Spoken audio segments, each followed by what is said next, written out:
Hello everyone, welcome to Aparajita's kitchen. আজকে চলে এসেছি আবার একটা নতুন রেসিপি নিয়ে। আজকে বানিয়ে দেখাবো কাঁচা আম দিয়ে কীভাবে রসগোল্লা বানানো যায়। খুবই টেস্ট হয় এই রেসিপিটা। তো আসুন দেখি এটা কীভাবে বানানো যায়। তো প্রথমে আমি নিয়ে নিচ্ছি এখানে 3 পোয়া আমুল দুধ। আমুল দুধটা নিলে বেশি ভালো হয়, ফুল ফ্যাট ক্রিমের হয়।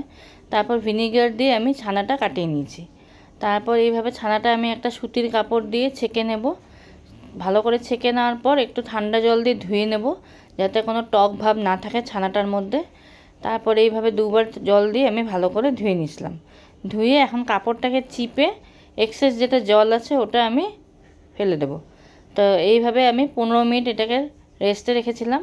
তারপর 15 মিনিট পর আমি সুতির কাপড়টার থেকে ছানাটাকে বের করে এখন আমি এটাকে ভালো করে হাত দিয়ে স্ম্যাশ করে নেব। তো কিছুক্ষণ আমাদের এটা স্ম্যাশ করতে হবে রসগোল্লাটা বানানোর জন্য, কারণ রসগোল্লাটা যদি স্মুথ না হয় তাহলে আমাদের রসগোল্লার টেক্সচারটা ভালো হবে না। তো এই জন্য হাতের তলা দিয়ে এখন কিছুক্ষণ এইভাবে আমাদের স্ম্যাশ করতে হবে ছানাটাকে।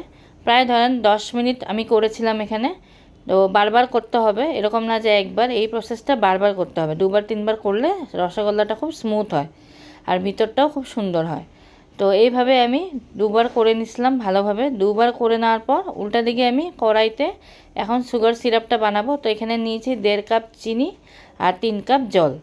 চিনি যতটা নেবেন তার ডাবল জল নিতে হয়, সেই হিসাবেই আপনারা নেবেন। তো আমি এখানে 3 কাপ জল দিলাম আর 1.5 কাপ চিনি। তারপর কিছুটা স্ম্যাশ করার পর আমি এখানে 2 টিস্পুন ময়দা দিলাম। 2 টিস্পুন ময়দা দিয়ে, ময়দাটা দিয়েছি বাইন্ডিংয়ের জন্য। ময়দাটা দিয়ে এখন আবারও কিছুক্ষণ ছানাটাকে ভালো করে মেখে নেব। কিছুক্ষণ ভালো করে মেখে নিতে হবে। মেখে নেওয়ার পর তারপর আমরা এখন বলসগুলো বানাবো। তো তার আগে আমি একটু সামান্য এখানে গ্রিন ফুড কালার দিয়েছি। গ্রিন ফুড কালারটা দিলে রসগোল্লাগুলো দেখতে খুব ভালো হবে, তাই সামান্য একটু দিয়েছি। দিয়ে আবারও ভালো করে মেখে নিয়েছি।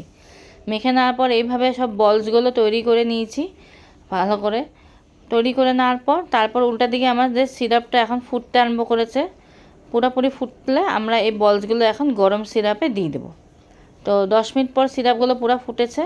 তো এখন আমি বলসগুলো সব দিয়ে দিলাম এর মধ্যে গরম সিরাপে। দিয়ে 15 মিনিট পুরো ফুটাবো। আমি একটা ঢাকনা দিয়ে রেখে দিলাম। 15 মিনিট ভালো করে আমি ফুটাবো। তারপর কিছুক্ষণ পর 5 মিনিট পর আমি ঢাকনাটা উঠিয়ে কাঁচা আম কেটে কয়েক পিস আমি এই সিরাপের মধ্যে দিয়ে দিছি, যাতে এই ফ্লেভারটা খুব সুন্দরভাবে রসগোল্লার মধ্যে চলে আসে। 15 মিনিট পর আমি গ্যাসটা বন্ধ করে দিয়েছি। আর রসগোল্লা আজকে রেডি। এখন আমি এটা সার্ভ করে নেব। পুরোটা সার্ভ করে নিয়েছি।